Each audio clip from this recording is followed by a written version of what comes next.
questions answered by our experts, the attorneys with Josh Wright from the Hollis, Wright & Couch Law Firm, and host David Lamb.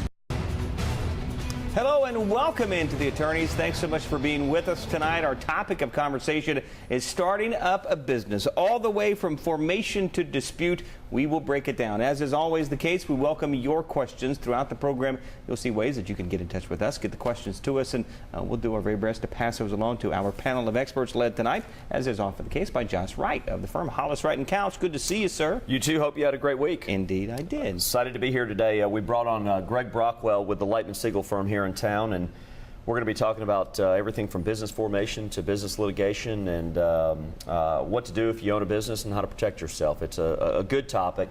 We're excited to have Greg on. Greg is an expert in this area, and he's kind of going to be our expert panel today. Greg, tell us just a little bit about yourself. First of all, thank you for coming on. Sure. Tell us a little bit about your practice so the viewers kind of get a context of what your expertise is. Sure, Josh, and I appreciate you having me. It's great to be here.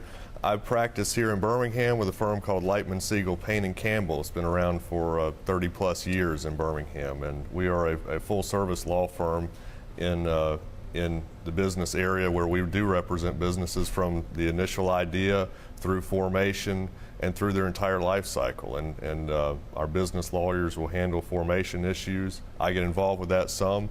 I get involved a lot more when things go bad and there are disputes between the business partners, disputes between the business and perhaps customers or competitors or lenders or insurance companies and those sorts of things. So when we talk about business litigation, that usually falls within those broad topics. And part of the stuff we'll talk about tonight is going to include the topic of how you protect yourself on the front end to make sure when there are disputes that you're taking care of. So, but you know, maybe we start with kind of the formation and work our way through it. I mean, that's a good framework. In the notes I think that you guys provided, almost 80% of the businesses have between 1 and 9 employees. So when you think of businesses, it's not the gigantic corporations. There are so many smaller ones. If our viewers have a dream and they want to start a business, how do you go about starting that business? Well, in its most simple form, a business, all it needs is an idea, some money, and some effort or some labor. But often it gets a little more complicated than that. I mean, the most simple form might be just a neighborhood kid with a lawnmower. But going beyond that, there are issues in terms of, do you get a business license? Is it one required? Do you need insurance? What sort of insurance do you need? And then what corporate form should you take? Should it just be a sole proprietor hanging a shingle, so to speak, or should you form a corporate type entity, whether it be a limited liability company, an LLP, a corporation? And those are all issues that are dependent on what sort of business it is and what its particular needs may be. I'm going to plug this all day because when you're starting to form a business, you know, there are these online sites that say, here are the documents you need to form a business, but I'm going to plug it all day. One of the things you really need to do is consult with somebody like Greg when you're forming a business to make sure that it is structured appropriately, it is funded appropriately, it has appropriate insurance to protect yourself on an ongoing basis. Yeah. It is so often, folks, if they have a dream and owning their business, maybe they've thought about that restaurant, they've got the grandmother's recipe for years, and there's so much excitement, it's kind of easy to be blind to the realities of it, isn't it? Well, I think it is, and there's probably no more optimistic time than the startup of a business, and sometimes optimism may blind us to the realities that can come with starting a business, which can be financial difficulties or issues where things don't go exactly as planned. Yeah. You talked a little bit about the different forms of business formation. Talk a little more about those, kind of break those down for us, and also the benefits and the cost of those as well. Sure. Well, I would say in the last 15 to 20 years, by far the most common form of business that we see is the limited liability company or the LLC. And there's several good reasons for that, but primarily it's because it is a fairly simple format. There's not a lot of formalities that are involved. It's not too complicated, but also the tax consequences of it are a little bit better than a corporation. And so it is a nice alternative to the traditional formal corporation that was predominant for many years before that. Greg, and can you explain from an LLC perspective, there's some benefits for the members of the LLC from a liability perspective if something goes wrong too, are there not?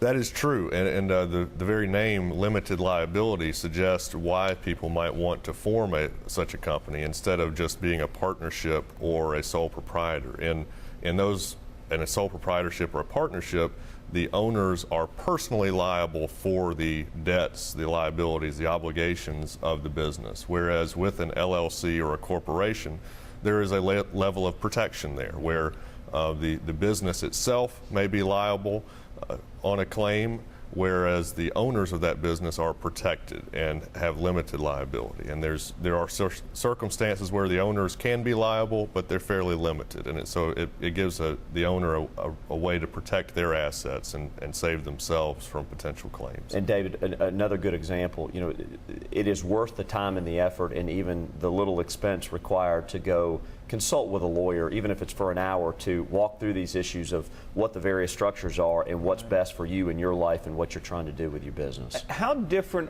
is it? Much more expensive for it to be an LLC versus an S corp and all those? Is the pricing structure that different between the different types of business formation? I would say that typically the pricing is not too different. Right. A lot of times it's driven by how many people are going to be involved in the startup of a business and how complicated it may be.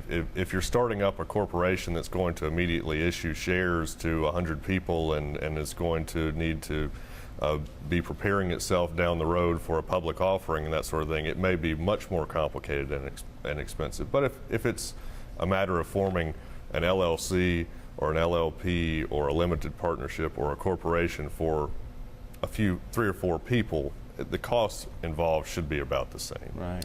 One of the things that really needs to be taken into consideration too, and I know we'll get into this in additional, throughout today and in some of the other segments that we do, is making sure that the business is structured on the front end with the consideration that there may be disputes or problems down the road. Everybody forms a business, as we talked about, with the expectation everything's going to go great. The reality is sometimes it doesn't, and sometimes there are disputes, and sometimes disputes are created through contracts and through obligations that are owed that nobody could have ever anticipated was going to drive a wedge between partners, between members of an LLC. And so making sure that you sit down with the right person, understand the structure of the business, how the structure may be necessary in order to remedy problems down the road is just very important. Another reason why you just want to really sit down with counsel that knows how to walk through this, and Greg's firm does a great job on that. And if I could add to that, Josh, I kind of view particularly small business with a few owners similar to a marriage, and sometimes there are divorces in business marriages as in family marriages, and the way that the business is structured on the front end with an operating agreement, which is kind of like a constitution or a prenuptial agreement almost between business partners, goes a long way toward avoiding problems down the road. And then if problems arise, it gives you a core document that you can go back to, and it speaks to how to resolve that issue. And everybody knows their rights and their obligations on the front end. And that's why we always feel like it's a good idea to sort those things out when everybody is still friends, when everybody is still optimistic, and it's good. All right. For example, real quickly before we go to break, the operating agreement, kind of this constitution or these bylaws, may identify if there is a conflict, how the conflict is resolved. If a partner wants to leave, what happens to that individual's share in the company, if you will. It'll address all those issues on the front end so that it is black and white and everybody knows what their responsibilities are, what their obligations are, and what their potential liabilities are. All right, time to head to our first break. On the other side, a question from someone here, forming a business with family, no need to have a contract or anything with them, I'm sure, right? That always works out great. Yeah. That's right. Answer that question coming up after the break. A reminder, we'd love to hear from you. Several ways you call, text, email the firm. Also find the firm at Hollis, Wright & Couch. Just search Hollis, Wright & Couch on Facebook or Hollis_Wright. Find them on Twitter. The attorneys will be right back.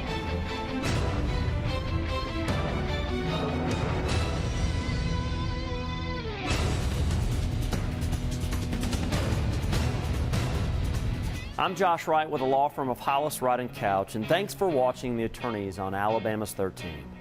Now, we hope you, a friend, or a loved one never need legal counsel for a case. But if you do, The goal of the show is simple: provide answers and legal counsel when you need it the most. Your call to the show is free, so if you have questions specific to this show or related to other civil legal matters, call, email, or text us to talk with one of our lawyers. You can also follow us on Facebook or Twitter to learn about important legal news that could affect you or your family. Or simply contact us by going to alabamas13.com and click on the attorneys link. We know your time is valuable, so thank you for spending it with us and for watching The Attorneys right here on Alabama's 13. Car crash.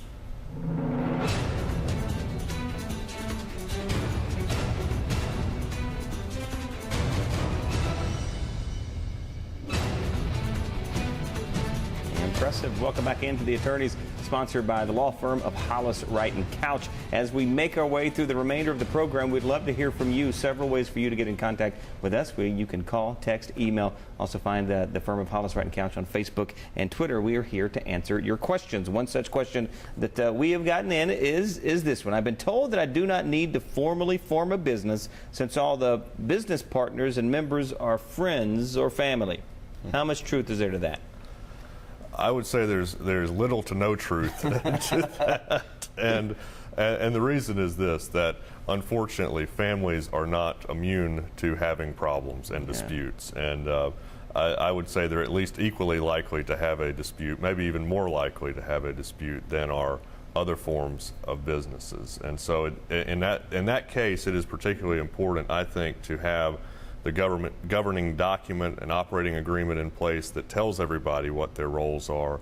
Also plans for the succession of the business. What happens if Dad, who started this business, if he dies, becomes disabled, who's next in line? How is that going to be handled? Yeah, Josh, how much of those sort of disputes with friends and family have to do with emotions that really are not there if it's strictly a business relationship? Well, I think that's a great point, and I think what the formation documents do in structuring the business on the front end the right way does is it will eliminate the emotion down the road because there is a governing document. Greg gave a great example of father starts company, he's the matriarch of the family, he passes away, what happens? I mean, you can imagine the number of disputes my firm, firms like Greg's firm see on a daily basis, where nobody entered the business with the expectation they were going to have a dispute with their business partner. But the problem is at the end of the day, for example, there's a default on a loan. Right. Well, the business never intended to default on a loan. They didn't want to do that when they formed. But who's responsible for that now? Is it the responsibility of each person jointly and severally, where they each have a full responsibility to pay that loan back? Or is it structured based on the ownership interest? Those things are just examples of what you have to do on the front end to make sure that it's spelled out in a document so there's not a lot of emotion about it. This is your responsibility, this is yours. It's more a look, here's what the governing document says. Right. We agreed to that on the front end, this is what we're going to do. Yeah, save so much heartache. And truth be told now, you can also supplement these formation documents and bylaws with certain agreements. And I mean, I know you guys work on that. That's something that happens too. Is that not true?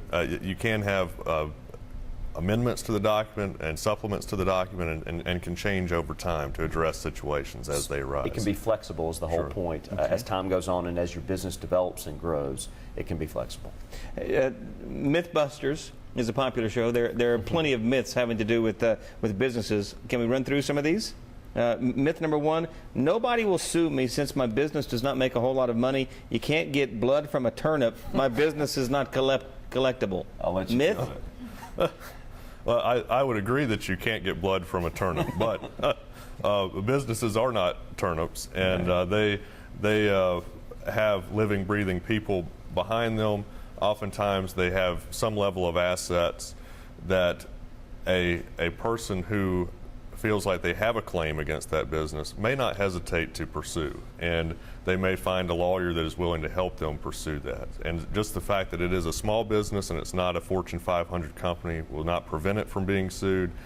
And if someone gets a judgment against that business, let's say that it holds the business liable for tens of thousands or hundreds of thousands of dollars, a person who has that judgment can keep chasing that judgment really for as long as they want to, and if they're able to get to the owners of the business by piercing the corporate veil or establishing that there is personal liability. They can do things like garnish bank accounts, garnish wages where that is. And so for those reasons, I don't believe anybody should feel like they are immune from being sued. It is entirely too common for even the smallest of businesses to be sued. Another great example, why you sit down with somebody on the front end to make sure that your business is structured appropriately, you have appropriate insurance for circumstances if there is going to be something that goes wrong or there is litigation.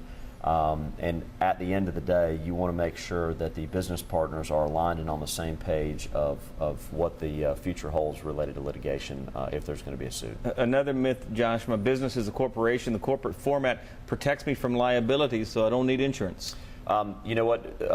There is some truth to the concept that a certain business structure can have some inherent benefits from a liability perspective and a legal perspective. However, one of the buzz phrases that Greg used a minute ago is one that we deal with on a daily basis in litigation related to business, and that's called piercing the corporate veil.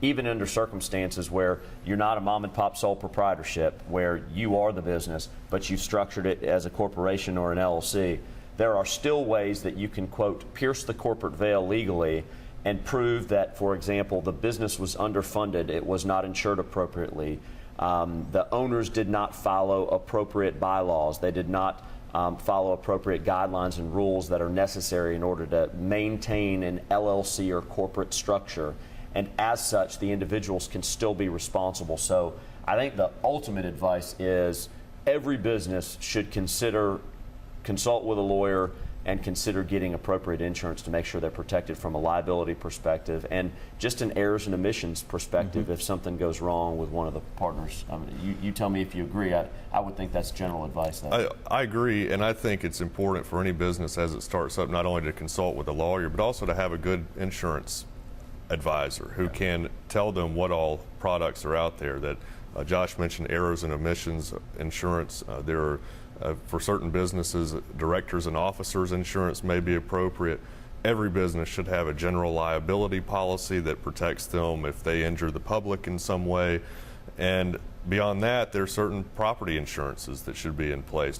If a company owns a vehicle, if they own a building, even if they have contents within a building that they lease, they should have that. And beyond that, there are business interruption coverages where if the business is, let's say the business gets flooded, it's next to a creek and it gets flooded and it's out of business for a month. Well, if it has appropriate insurance, it may be able to recover some of those losses. Tornado is another good example. Those that had business interruption insurance were in a much better posture and position post-tornado than the other companies were. All right, time for our second break.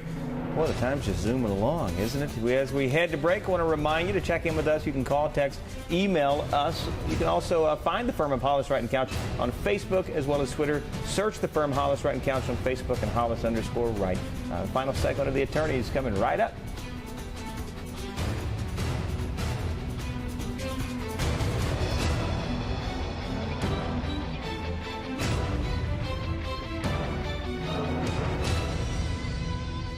From all of us at the law firm of Hollis, Wright & Couch, we're glad to have you here with us every Sunday night on Alabama's 13.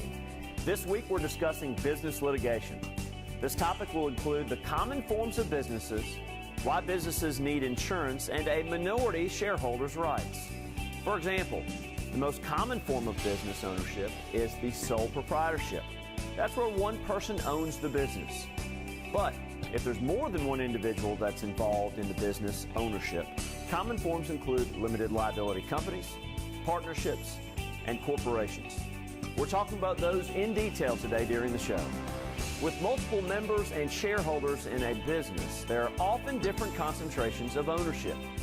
Even as a minority shareholder or member, that's someone with less than 50% ownership, you have rights that must be protected. Majority shareholders have to treat you fairly and may owe you certain fiduciary obligations and duties. If you're not being treated fairly, you may want to consult an attorney. You may also want to consult an attorney to assist you with potential claims involving a breach of fiduciary duty, fraud, or breach of contract that involves your business.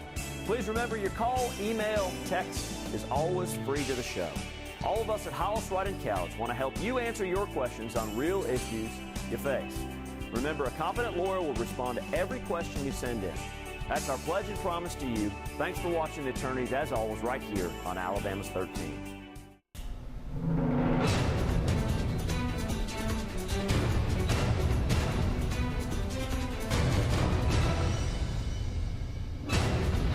Welcome back into our final segment of The Attorneys, talking about business, hopefully passing along some good information to you. Let's get right to our questions. What are some ways that I can raise money for my business? The viewer here says they think they have a great idea.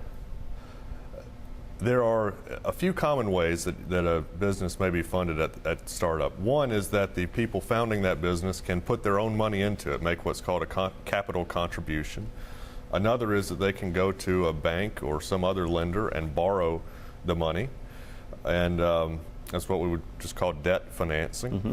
And the third would be equity financing, where they perhaps sell some interest in the business, a share of the business, which is a common way. We're all familiar with the stock market and people buying and selling stocks. Right. That is a form of equity financing. In the small business, it's usually obviously a lot more simple than that, but there are securities regulation issues that you have to look at if you're going to do something along those lines. Yeah, and when we talk about securities regulations, equity financing, I think mandatory requires consulting with counsel to make sure that what you are actually selling in the business is in compliance with state regulations, SEC regulations, et cetera. Absolutely. Yeah. Oftentimes on the show, one of the things I like about this show is how we simplify terms that we hear, may not really understand. One that you hear quite a bit is derivative suit. Help us understand what the heck that is. Sure. What a derivative suit is where a shareholder or a member of a business, if you're an LLC, if you're an owner, you're known as a member, can bring a lawsuit on behalf of the business itself. And so common situations we see is where the people that are in control of that business, the majority owners, maybe the board of directors if it's a corporation, are doing things that are hurting the business. Maybe they're draining all the money out of the business. Maybe they're making very bad or self-interested business decisions. Mm-hmm. In those situations, shareholders or members can bring a derivative action where they actually sue the majority controlling faction of the business in the name of the company. A local example in the last few years was some of the Health South litigation, right, where Richard Scrushy was accused of doing a lot of things that hurt that company, and the shareholders of the company were able to sue in the name of the company against him, and ultimately got a large judgment and pursued his personal assets on that. We call those best interest claims. That's kind of how my firm looks at it, that the person is suing to establish what is in the best interest of the company itself.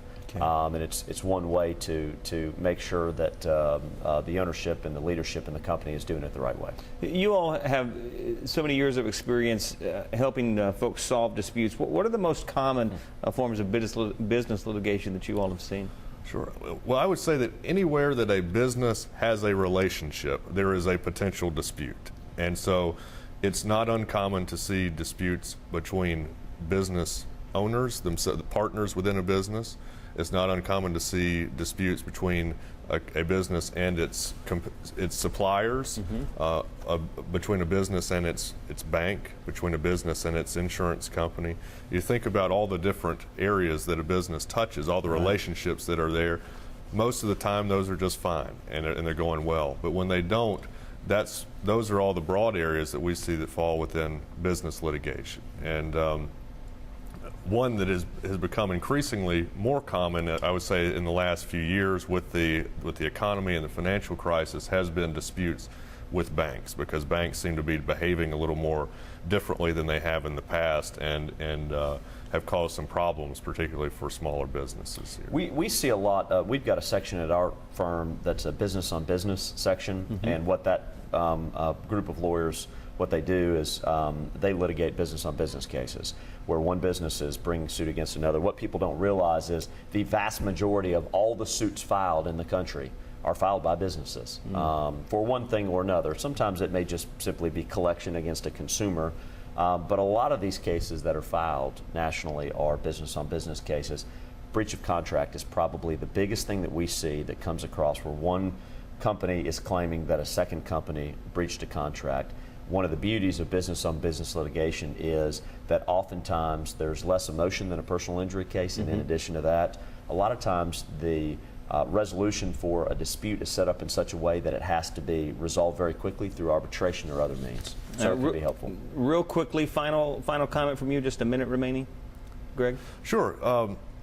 I would say that the most important takeaway, if there is one, for somebody who's in a small business is that if you're not in control, if you're in the minority, you do have rights. Right. And if you feel like the business is not being run correctly, or you feel like you're being treated unfairly, consult an attorney and see what those rights are. From formation to potential litigation, I mean, we hope there's no litigation, but from formation to litigation, consult counsel. Yeah. That's the final word in this area. There are too many issues that are too significant and too important to make sure that you're protecting your business not to go talk with a lawyer. Save you an awful lot of Yep. trouble. Gentlemen, thanks so much for the time, and thank you for watching. We appreciate the time tonight. Again, a reminder, you can get in touch with the attorneys. Call, text, email the firm of Hollis, Wright & Couch. So you see the ways to do so there. Also find them on Facebook, Hollis, Wright & Couch. If you search that term, you'll find them on Facebook. A good way to keep up with the show topics and discussions. And on Twitter, it's Hollis_Wright.